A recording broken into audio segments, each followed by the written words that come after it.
reporting on the games you love by people who love to game. The MMO Reporter Network. Okay, welcome to the Gamer Parenting Strategy Guide panel. Do you need your computer on screen? Yeah, our computer's not on. That one, the VGA would. The VGA computer, anytime. Where did all these people come from? Yeah, this is, so we have done this panel a few times now at a couple of the different PAXs. And this is the proudest we've ever seen it, and we're actually kind of freaking out a little. So thank you all for coming to our panel.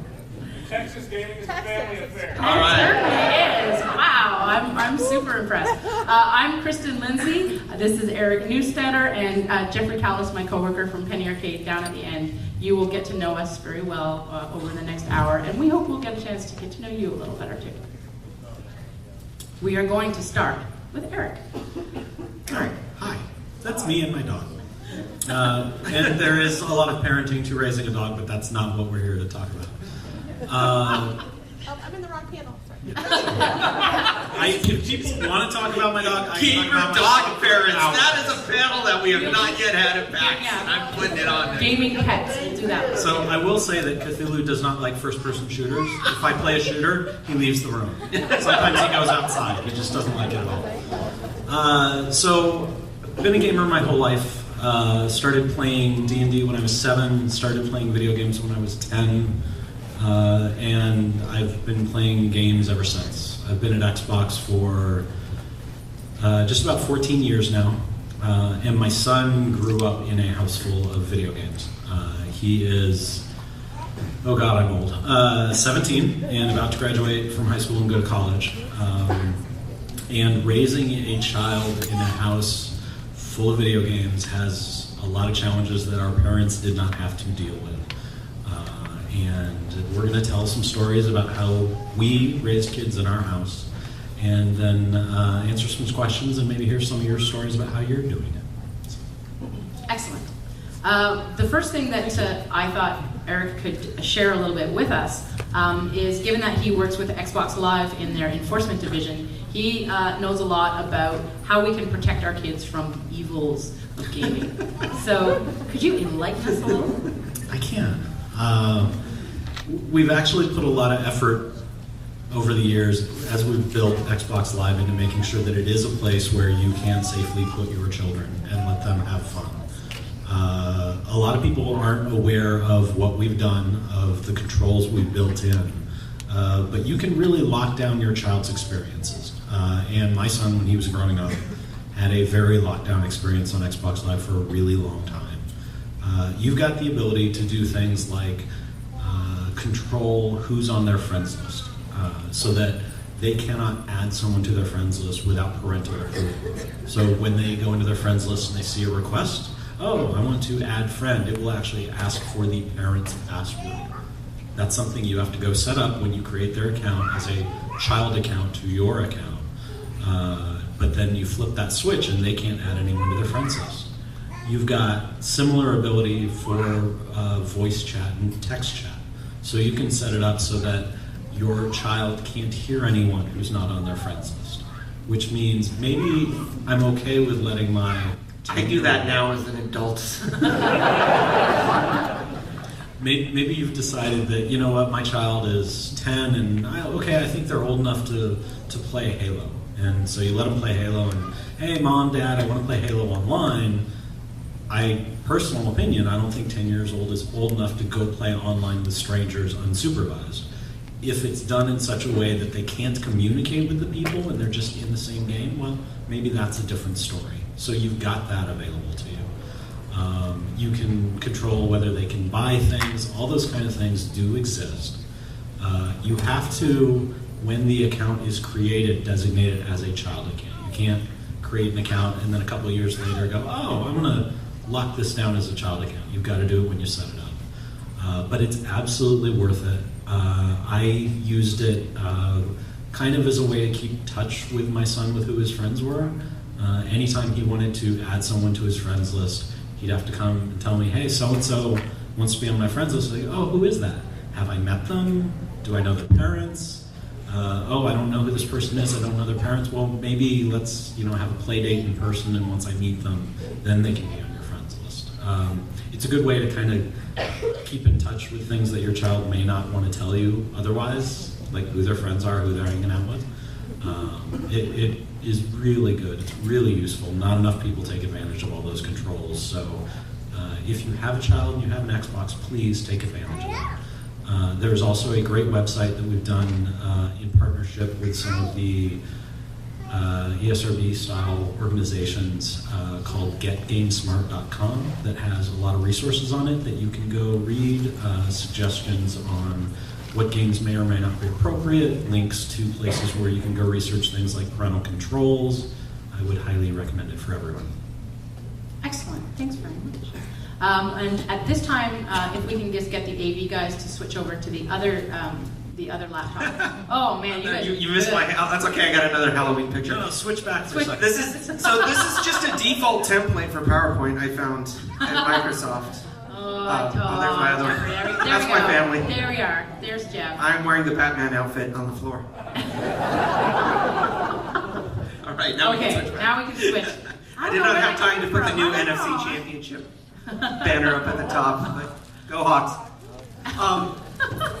Way to go, Jeff. So I have one boy who is 7 now, and much like Eric, I've been a video gamer since we had the wood panel Pong machine.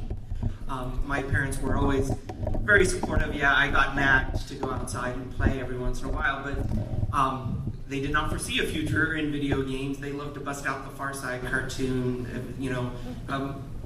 Everyone who's of a certain age has seen it, where the Mario 1 and at. So my son has, but the video games were rare. Like, we didn't have a lot of them in the house, and so I'd get that one really bad NES game and play the heck out of it, and trade it for other good games. My son has no idea how good he has it, where I have one of every system. Sometimes 2 of every system, because you need one upstairs and one downstairs, like most normal families. And now that he's in grade school, he is starting to realize that his friends don't have all of these things. And we're starting to get a lot more playdate requests, specifically to come to our house. So this is the updated Halloween picture. My son loves ugly dolls, if you're familiar with the ugly dolls plushes. So I'm just going to talk about some of the game and practices we have at our house really quick. So the first thing I did is I turned on subtitles for all of the games he plays. Even before he knew how to read, I turned on the subtitles, and I was amazed. We would be reading books at night, and I know that word from Skylanders. All right. Yes. You're an effective parent now. So make sure one of the first things you do on any games you're playing with your child, because you want to encourage them to read, is turn on those subtitles. I talked about this once before in a previous panel. A company called Tokaboka makes some of the best games for kids, and they're kind of aimed at a preschool set, but my son's 7 and he's still they scale, but he still will go back and make crazy barbershop Christmas trees. Very tactile. It's all touchscreen. Do they have a PC? It's an iOS app developer, and there's a link to Tokaboka at the end of the slideshow that we'll put up for you there. They're iOS apps, but they're absolutely. I think it's pretty much unanimous for us that we think that they're the best developer we found for our kids. I mean, it goes from like this decorated Christmas tree right up to, they have a chemistry Toka lab out now where the kids are actually doing little chemistry experiments. So it's a fantastic developer, and definitely encourage you to put those on your iOS devices. Yeah. The other thing, it's not really game related, but tech related, is you guys remember the Jib Jab animated stuff from? So they have a company called Storybots, where you pay a flat fee per month, and they release a new story every month, but you have access to the entire library, and cut and paste faces, and it personalizes the stories. And you can, once you have the subscription, you can do it through iOS, Android, PC. I took these screenshots directly off the PC, but every night we'll read. He calls them Ethan stories, we read a new Ethan story. Which is weird because his son is named Alex. He just really wanted to be named Ethan. Wonderful stories across all sorts of different genres. And he loves there's animations and things, highly recommend. And then as Eric talked, control that content. On iOS, there's lockdowns, much like you talked about on the Xbox, where my son can't do anything on an iPad without it sending me an email. Being a parent is already a very time-intensive thing. You need to take the extra time to monitor the content. Growing up, if you're anything like me, I was very good at hiding the content I was consuming from my parents. And I remember some of the content that I was seeing that was not age appropriate. So I'm being much more careful with that. And if that involves you sitting down and watching a god-awful cartoon to figure out if it's halfway decent for your child, that's time you're going to have to sacrifice. I watched an hour and a half of the show called Total Drama. Are you familiar with this cartoon? I heard some moans, I think. My son loves this cartoon, and I said, okay, before you watch anymore, and I watch it. I ended up giving it approval because I thought it was basically harmless. I can't understand why a 7-year-old loves it because it's all about relationships, and this person loves this person, and this. I'm like, okay, whatever. But I didn't think there wasn't anything offensive for my house, but I had to waste an hour and a half watching shows that I didn't particularly like, and that's the sacrifice you have to make. Is you can't just let them run wild out there on the internet. One thing I want to add to that is you really do wind up, I think, if you're going to do a good job parenting when it comes to video games, you do sacrifice a ton of time. Yeah. Because number one, your kids will say, hey, I want to play this game that you don't know anything about, that you have to go experience before you know whether it's okay or not. And when you buy your children a console or their own computer or whatever, please don't put it in their bedroom. Yeah. Put it somewhere where you can see what they're doing.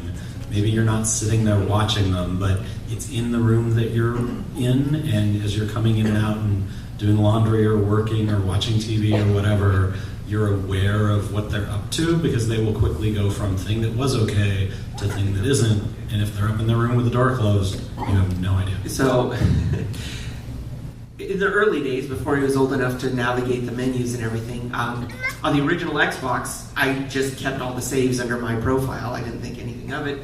I set it up, and he loves to play Burnout Paradise City. It's an open world. He doesn't need to do the missions. He can just drive and rack his car. And literally a week ago, I dropped him off. I was going to pick up dinner, and I get an email. We are confirming your purchase of the DLC for Paradise City for like $10. And I went, oh, well, now I know why I did all that on the Xbox One. So I had to, can you just go downstairs and check on our son who's just purchased something?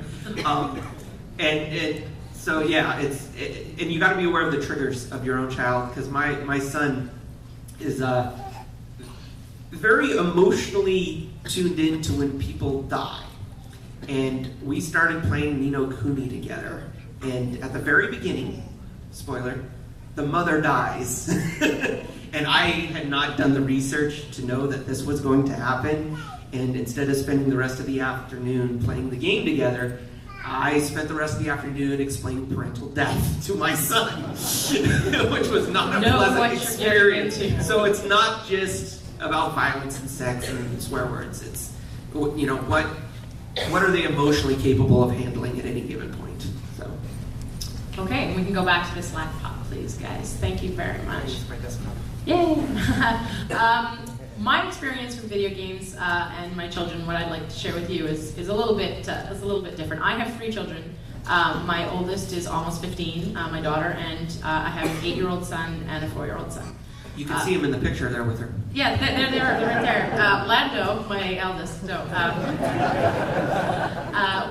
I want to talk about how video games has affected 2 of those, my oldest and my 8-year-old.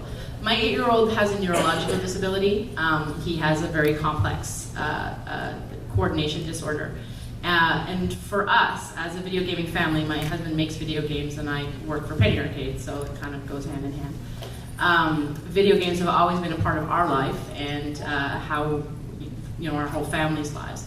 And having a disabled child right off the bat, going into what you do in a clinical setting when you have a disabled child. We just kept seeing all of these opportunities where we thought, we can do this with a video game. And you're dealing with these clinicians who are all classically trained and they want to use specific equipment or they want to do things a certain way or elicit certain responses.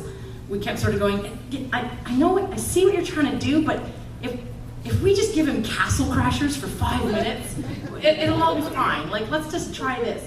And it was a really interesting, we kind of lucked out and we eventually got ourselves, we got to know the therapists and the clinicians that were working with our family quite well.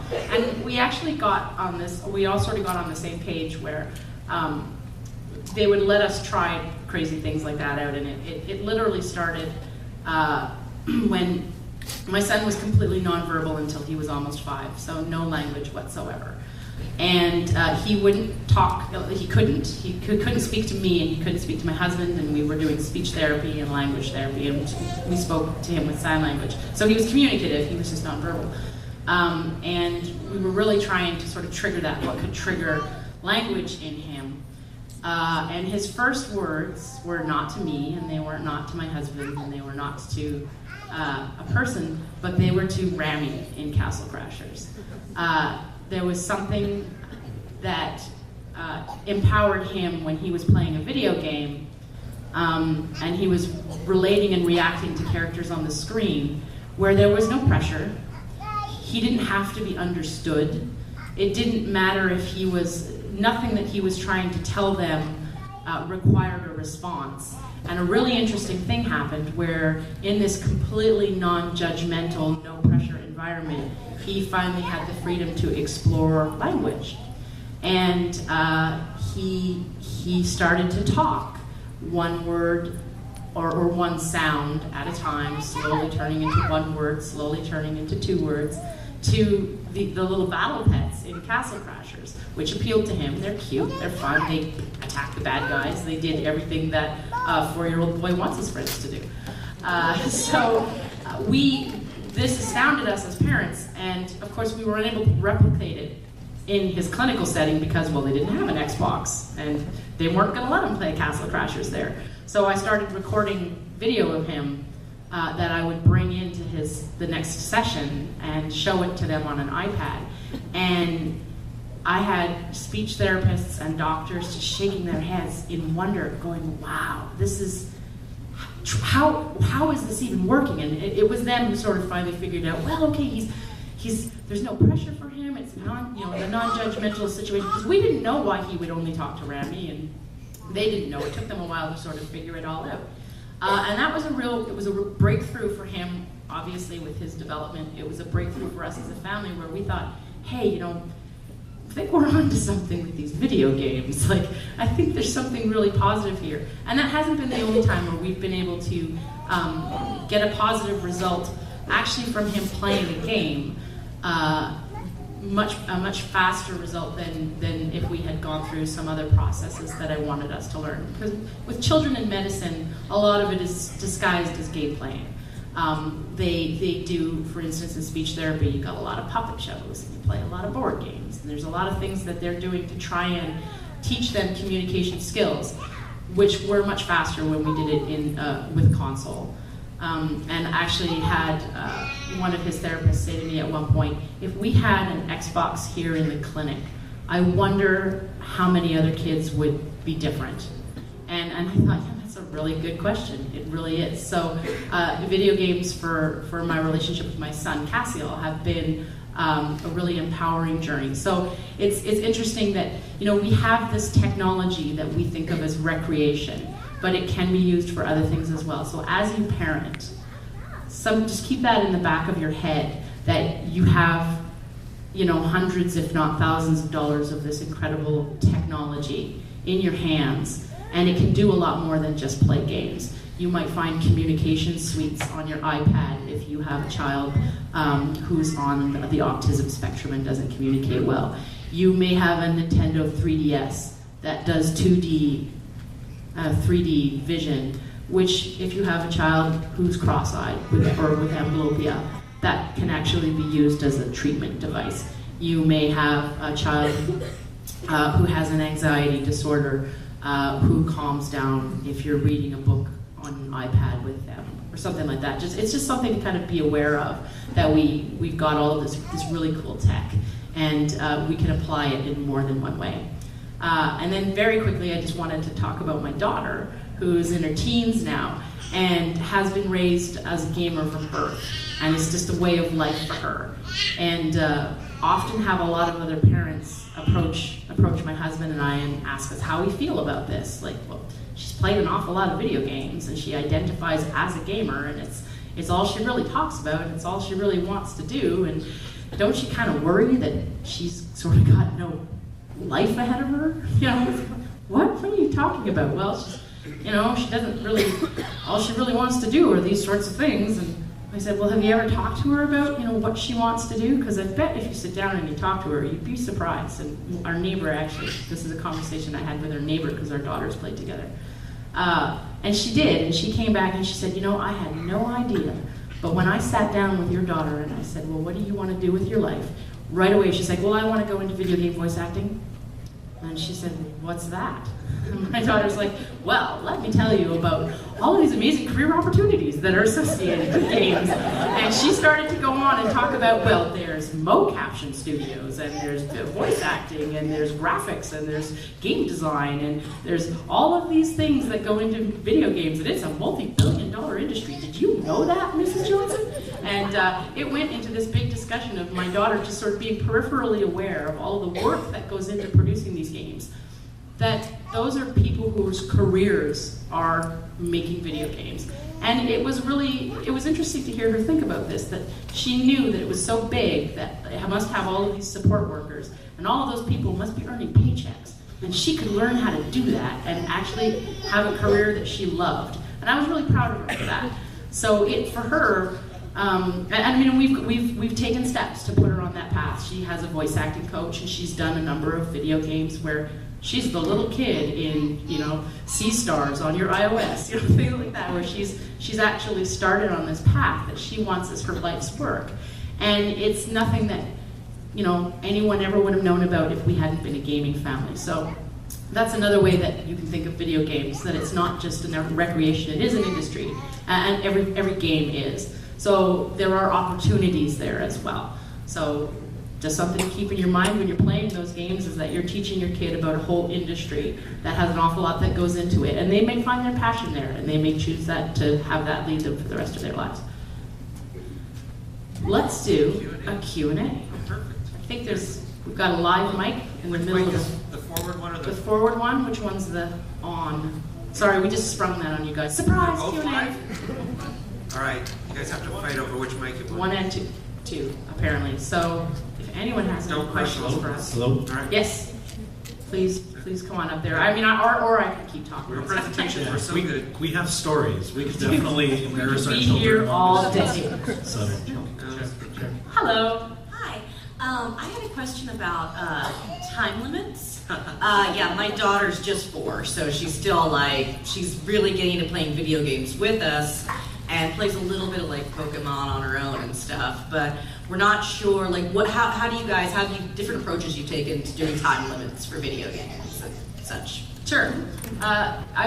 This is a question that Mike Pahulik gets a lot because he's talked a lot about playing games with his kids, and he's always come back and said that you're going to be the best judge, which I realize is kind of not really an answer, but it is when you think about it. And you never. I don't think everything in moderation is what some people believe, but it depends what kind of interactions your kid is having at that particular time. You said you were playing games with your kid, which is a big difference than your kid is sitting down and playing World of Warcraft for 12 hours at a time, right? So if you're interacting with your kid and I don't see why you would, well, we've played Munchkin together for half an hour and that's enough gaming time tonight. Obviously that's a different scenario than if you're starting to lose your kid into something and you really are gonna be aware, right? I think we've all sort of touched on that at some limit, is you have to be aware of what your kid is doing. That's our responsibility as parents, and whether it's gaming or watching movies or sleeping or whatever it is that your kid is doing, you need to be aware of what's going on and wondering what their motives are and what they're getting out of it and that sort of thing. And obviously with a 4-year-old, not such a big issue.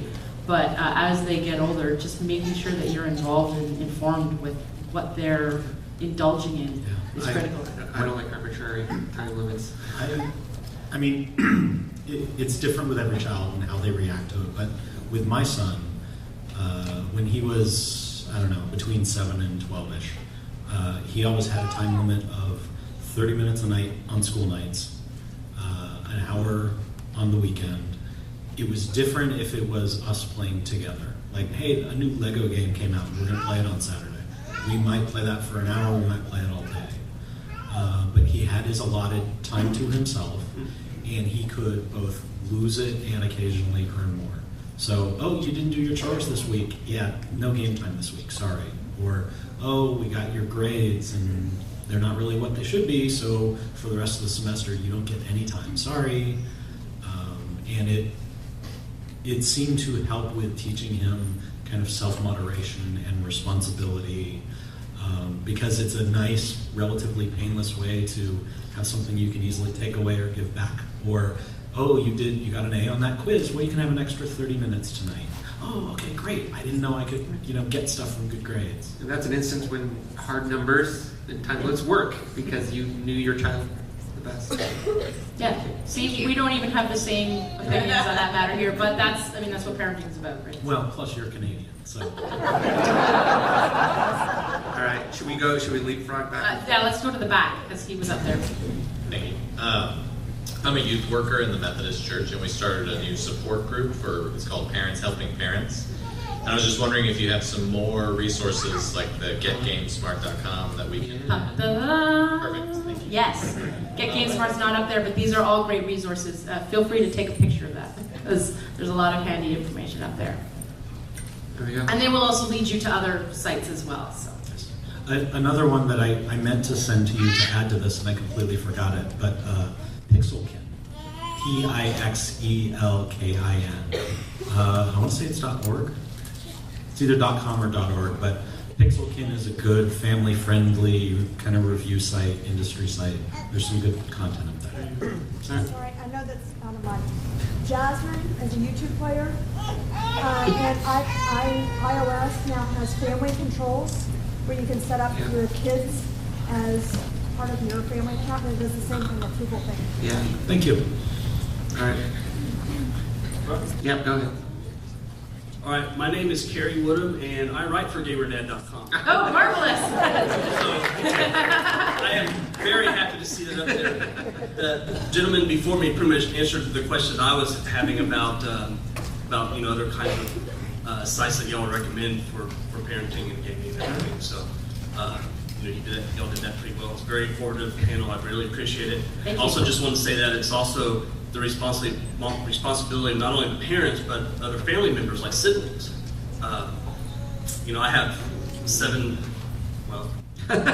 six little brothers who are a lot younger than I am. Two of them are actually over there. Hi, little brothers. And so it's always, I've always felt responsible to make sure that, they were, had a Yeah, great absolutely. games when they And were- you might be a better judge as well, so anyway. than your parents. That's about it. Thank you. Thank you. Yes, very happy to make my day. absolutely. All right. I think this may be more for the gentleman in the middle, said he had a 7-year-old. When my son was younger, it was easier to give him time and take away time for things. But now he's 16, he's in high school, and gaming is really part of his social life now. So when we take things away, my wife specifically, she's not here so I can say this, but when she takes time away from him, to me she's taking some of his social life away too. Yep. And I'm wondering, how do you balance that? Because I don't know how to explain that to her, and I tell him I get it, but I'm having trouble. Sure.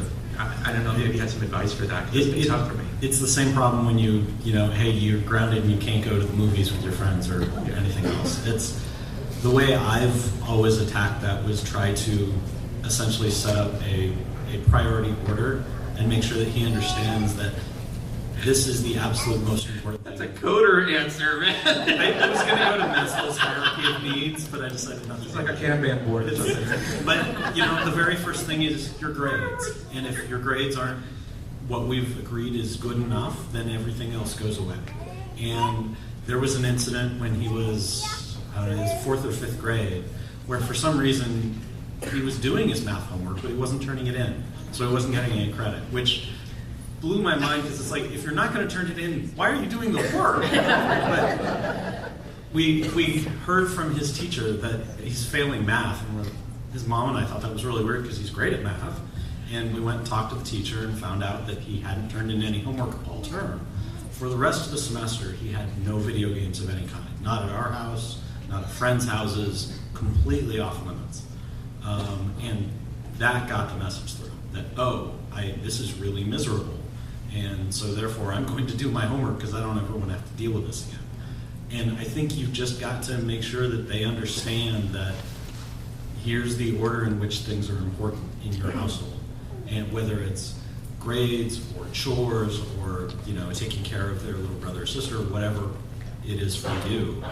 And then sometimes they are going to suffer, and that's how I learned. It sounds like in your situation, part of the issue is that your wife doesn't, or his mom doesn't quite. Yeah, she's not taking away the game. She's taking away his interaction with his social interaction with his friends because he's chatting with them. Yeah, so that part goes away too, not just. You're aware of the social component. She's aware that it's an effective punishment, or that it can be used as a punishment. She's taking away the games, but she's taking away more. Yeah, if you're talking about, Eric's offered this idea of, let's prioritize, and that's sort of the biggest punishment that you can impose.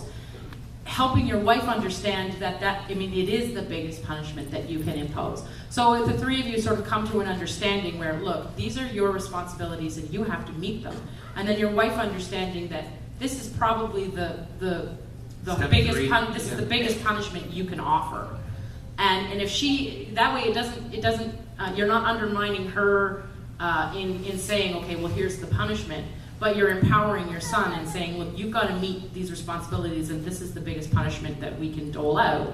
If you're all on the same page, then you're in a better position, because then you're not undermining your wife and you are empowering your son. So just having a conversation with both of them and saying, look, I understand this is the most important thing to you, and I understand that your mom is trying to keep order, and you need to meet these responsibilities. I think having a little family conference and being almost the middleman, but I understand you're not trying to negotiate between the two of them. You're just trying to get everybody's expectations clear, and that you understand that this is the worst thing you can do to him, essentially. But he's still got to keep up his end of the bargain. Kristin will moderate that for a fee. Just hit me up on Twitter and I'll talk to everybody. Hi, I'm Elizabeth Kennedy. I'm not a gamer. That's okay, you're still welcome here. Absolutely. Thank you. And I do want to say thank you for creating PAX. This is my first PAX. My son is walking here. He is 14, turning on 15. He is a gamer, of course. And thank you for this panel. It's an excellent panel. I've already learned a lot. I'm a conservation biologist. I manage a virtual team of about 16 people across the globe. So I model a virtual world to my son. I sit with a headset in front of a computer about 10 hours a day. My question to you is, so I'm modeling something that I don't necessarily believe in. Right. And he's a very avid gamer. He's getting into this space of having a challenge with self-discipline. But my bigger concern is, and this is why I really appreciate PAX so much, because I'm getting an in real life experience about gaming. And I don't have a whole lot of interaction around games, except for occasionally standing behind him and having him dictate what's going on in the game, and etc. So, but my real question is, how do you create the balance between this really wonderful community and network, this non-judgmental space that is virtual, and what we really need to have in terms of belonging and engagement? For me, it's about nature, of course. He tells me I'm addicted to nature, right? And that in real life component. component. What recommendations do you have? I mean, I've heard already about like setting boundaries and time limits and those types of things, but how do you bring that balance into your families? There are 4 PAXs every year. I'm fascinated by my background's in sales. Fascinated by what you're saying, because I had a similar conversation with my daughter recently, because she's getting to the point where she's deciding what she wants to do after high school, and my husband and I were concerned that her understanding of reality may not actually be all that accurate. And when we were trying to figure out where the ball had been dropped, like I try to remember. I think the words she used was, after high school, I want to take a year off before I work. And we're like, what? Like, it's so hard right now? You got it so rough? And I mean, the two of us burst out laughing, because we thought, like, you think that high school is the hard part before you go into real life? And so we were trying to figure out, like, okay, there's a miscommunication here somewhere, because you need to realize that you've got it pretty easy. But then we thought about the modeling that my husband and I do. My husband and I both work from home. We both work in the video games industry. To the layman, it probably looks like we just both play games all day. We live at home and we're in our pajamas and we eat Doritos and you know. Those are the photos you put on Twitter. That's right, exactly. We realized that we're providing a very poor example in a lot of ways of what it's like to live in the real world.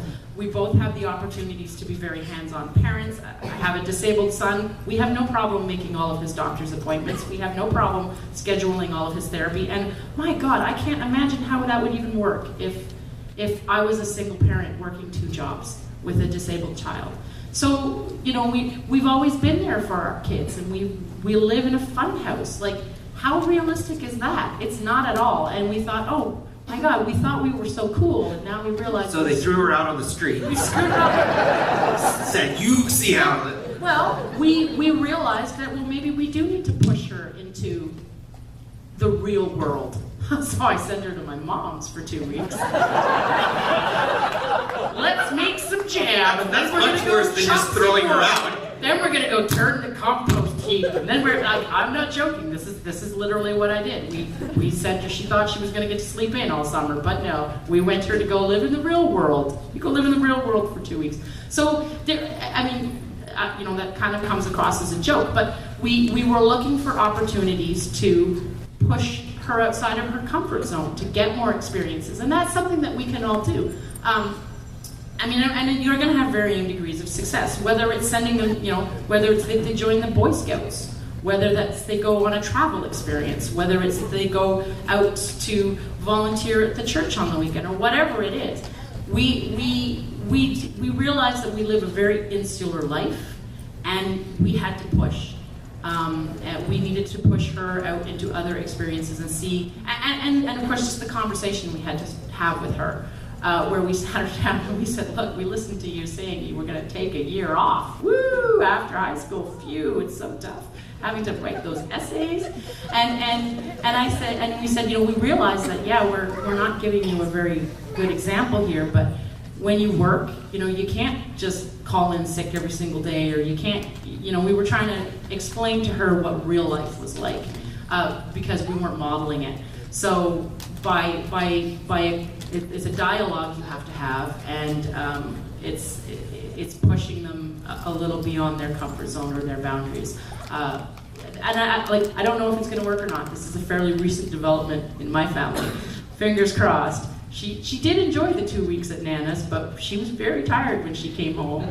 And now we tease her, right? When we tell her, it's, you know, you need to unload the dishwasher, and she rolls her eyes. Then she catches herself and she's like, oh wait, but hang on, if I was at Nana's, it would be unload the dishwasher and go chop a cord of wood. So I guess it's okay. And we're like, yeah, it's okay. Can we borrow your Nana's? Yeah. She's available. There's another money-making opportunity. Moderation and Nana visits. That's right. So 2 hopefully quick questions. One for you, being a parent of an only child. Yes. Do you find anything unique about that in terms of being a gaming parent? Not so much. I mean, I don't know. I don't know the other part of it of having. Well, they can't do a raid. Yeah, it is hard to. They have to pick up, and it's horrible. Yeah, a lot of pickup groups. Hey, look, I'm just saying. There's a reason I had 3 kids. Okay, all right. You were creating a moment. We don't have to pug anything. We're good. No, but there is a balance between making sure that he is getting genuine social interactions through his peer group and not just retreating into the video games. And the nice thing is his friends discover that he has these video games, that he is getting, they're complementing each other at the moment, where he doesn't want to just shut himself off into Lego World or whatever. I don't know, you've had the longer experience with the only child. Well, I think you mentioned earlier about the play dates. I very consciously made my house the fun house in the neighborhood. I wanted all his friends coming over to my house where I could kind of keep an eye on them. And his friends loved it because I've got an arcade cabinet and I've got all these consoles. And it was great. They'd come over every day if I let them. And I was totally okay with that. So let me do my second real quick because we'll give everybody else a chance. But you also mentioned, like, you get good grades, you get some extra time, and this and that. Have any of you factored in any kind of gamification aspects to it? So, like, doing things that kind of build their XP or level them up, which then gives them, more time or anything like that, or it's just been kind of a straight out, like, okay, good grade. Parenthood is a series of bribes, which is basically gamification. Mine's 20 months old, so I'm not quite to that point yet. So yeah, we have charts for charts to get more charts. And you do this right, you get this, which gets you, earns you the, he is constantly leveling up. It's a skill tree, basically. Yeah. I'm hoping he branches over into room cleaning. But right now he's focused. Specific, right? Yeah, he's focused on laundry My son everywhere. inspected vacuuming, actually, and it's working out really well. Anytime your child comes to you with something they want, that's an opportunity for you to turn that into a chance for them to learn about earning things. And maybe it's housework, maybe it's you're going to go paint the new fence in the backyard, maybe it's time you learned how to mow the lawn. Those opportunities are constantly there. So. Great, thank you. Thank you. Hi, Marshall Britt with XboxLiveArcadeFans.com. Ben and John say hi, Eric. They couldn't make it. It's too hot for them down here. Thanks for coming. I have a 9-month-old, so this is all very new to me. Good luck. I grew up with a PC Junior in my room. Onto a IBM in my room, onto more and more computers, always something in my room, and I'm professional at procrastination. I can wait till the very last minute to get anything done, and I attribute a lot of that to having something to do outside of. So when you said please keep the computer or the game out of the room, that hit immediately. I had a PC Junior as a kid. I went to see War Games. I immediately came home, wrote a war dialer, and started dialing every phone number in Eugene, Oregon at night when my parents were asleep. Don't let them do that. Don't let us do it. I would get up after 8 o'clock bedtime and play King's Quest until, 2:30. Yeah, you say King's Quest. We all know you meant Leisure Suit Larry. I got a hold of that eventually. So, what my question is in keeping those things out of the room and having a space that's for gaming at my age now, when I sit down and play, my son's essentially next to me. I can still put 6 hours in, feed him in between, and do that. But I just don't. I know you're crying. Mom's going to have to wait. Yes. I played all of Blue Dragon with my son in my arms. Yeah. My question is, am I messing him up? That is the most honest question I've ever had with I worry that staring at a screen or his focus being the brightest thing in the room at all times worries me, because now my phone comes out and bam, eyes are on it. iPad comes out, mom's purse, bam, eyes are on it. Yeah. What can I do to curb that now at 9 months? I mean, curb it so that we're not doing this in 2 years. Give me that, give me that, give me that. I mean, balance it with physical things. Real Legos, board games, card games, checkers, things that require them to be tactile, that teach cooperation, there's not a lot you can do at 9 months. Yeah. But they need to see that. Like, a lot of times I'll have friends come over and on Saturday and we're going to play Eclipse or Munchkin or whatever, and I make sure if my son's around, he's part of that. There's no, I'm going to opt out because it's the grown-ups. It's, no, we are getting together and we are going to do this, because while you're playing Munchkin, you're not just stabbing people in the back, you're also learning how to communicate and how to cooperate and all kinds of things. Lots of math. Yeah, there's a ton of really great board games. Not 9 months is a little young, but he sits with us while we play Cards Against Humanity. You're right. You're ruining your child.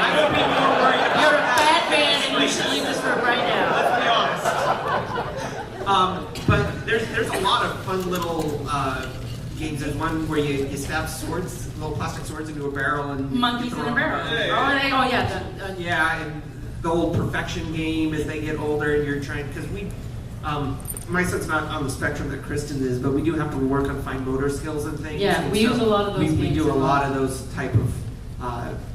There's also Break the Ice, I think, is another one. There's a whole series of really fun games that are aimed at kind of those 1 to 3 year olds. That's perfect, y'all. Thank you very much, and thank you for the panel. No problem. Thank you. Billy.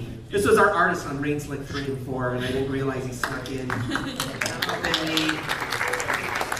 He's a new parent too. Yeah, my daughter just turned a year old, so she's walking around everywhere. Is she here? Do I get to meet her? Tomorrow. All right. Yeah. So my question was similar to his. Oh, then sit down. I know. We're trying to balance her physical activities and her tactile activities, like playing with blocks and things, along with media, like watching TV and stuff, which she's just now starting to do and be interested in.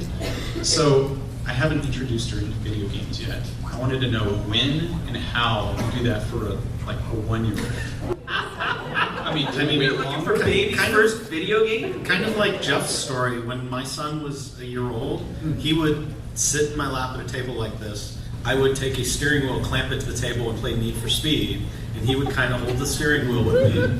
I mean, it's years until they're young enough to do it solo, right? But having them do it with you a little bit so that they understand that this is something we do together, and it's not, oh, Daddy's playing the video game and you need to leave him alone now. I think that's fine now. How old was he when you did that, the steering wheel? Year-ish, year and a half. There's a lot of games that sort of aren't really games that we that with when my 4-year-old was about 1 and up.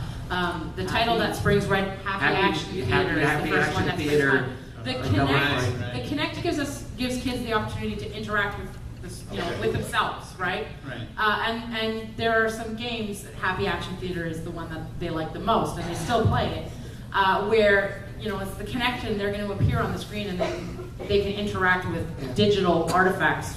That are whether it's lava floating up or whether it's balloons. There's no win scenario, lose scenario. There's no scoring. There's no points. It's basically just a room full of cyber balloons. It doesn't require fine motor control. Yeah, it was nothing. So I was okay with letting him, particularly since his older brother would be with them, so the 2 boys would get there and they would play with something that was imaginary, right? And they would ninja chop things. And the 2 nap times were great. They would exhaust themselves. He would exhaust himself with a Connect and Happy Action Theater. So that was like a good intro level. It's not a game per se, but he was familiarizing himself with the technology. We'll collect our checks from Double Fine later. Yeah. And that's right. Also, every 1-year-old needs a dog. She loves the dog. So. Yeah. She'd rather do that than watch whatever's on the screen. So you tape an iPad to the dog. Put your Pokeballs, your Pokewalkers, onto your dogs. I'm going to tell you this right now. That just reminded me. If you have a Pokewalker and you're playing Pokemon, attach it to... What is so funny? You're cheating. This is about... We said we were going to do, PAX pets. Put your Pokewalkers on your dog. A long time ago when I used to work at Nintendo and I was on the consumer service line, we actually got a call from a pissed off mom because the kid had got the Burger King balls and was throwing them at the family pet, trying to collect them. We mentioned unrealistic expectations. Thank you, Bill. All right, thanks, guys. So, first thing I want to do, my name is Jeremy. By the way, I work for an internet security company. Before that, I used to work in the school districts in IT. And you mentioned one thing there kind of nonchalantly, it was about the peer review. And I've never heard anybody else mention that. I think that's really critical when kids start developing themselves. They have to have that peer review from other people their age and people that they look up to as they're growing and maturing and stuff like that. And it can't just come from parents or from their siblings. It also has to come from that peer group that they associate themselves to. So thank you for mentioning that. That was awesome. Something I'm very focused on as a single child. I'm like, oh, I got to make sure they get outside and stimuli. It's not just us. Right, no, exactly.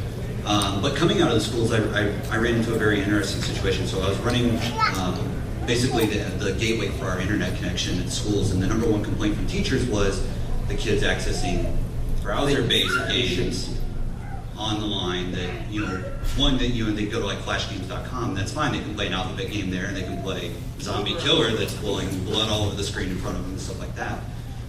So for one, it's a question to you guys. One, how do you guys manage that inside your homes with your kids growing up? Because mine's 3 right now, and I know how I'm going to do it. It's pretty draconian.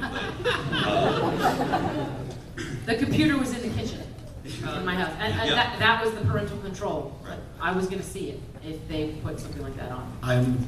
My background's IT. I did a lot of security in the day. I'm not a big fan of locking it down in the router or parental controls on the PC because there's too many times when the child is going to be on a device you don't control, whether it's a friend's phone or a computer at school or wherever. And I made sure that the computers and the consoles were where I could see what he was doing, and that we were talking a lot about what was okay and what wasn't.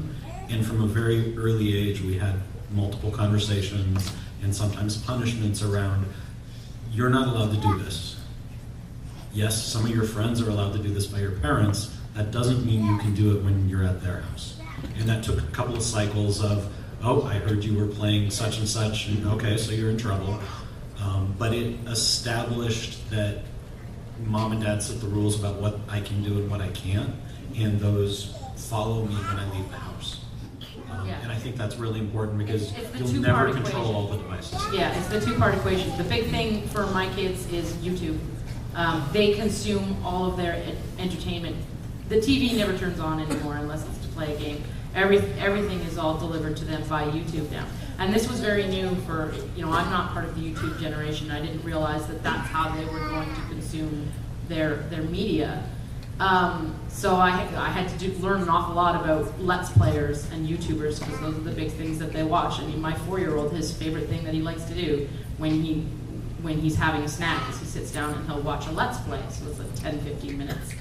I never realized how many of them cuss or what type of, if they go to one YouTuber, what's in the sidebar that they're going to be able to access. Like, okay, well, maybe he did a YouTube Let's Play on Minecraft, but he also did one on GTA, and it's just one click away. So I had to be really involved with, it's not just that, okay, well, you're only watching this on the iPad when you're having snack time where I can see you, but I'm also watching what you're doing, and then we're going to have a conversation about why it's not okay.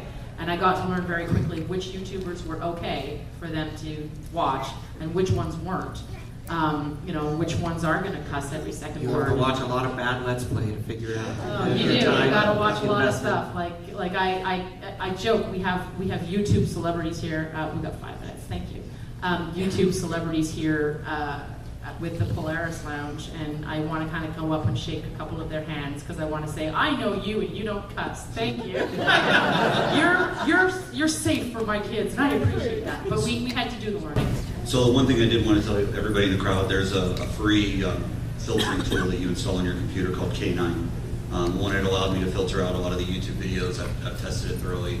I haven't actually looked at the company who owns it. And I can tell you, I've put it in the school environments and allowed the students to beat it up and stuff like that. But it's a really interesting tool to install and allow you to kind of curb, not necessarily get in the way of, but still allow you to know when they do something. What's the name of that? That's K9 Web Protection. K9 Web Protection. Yeah, like a dog.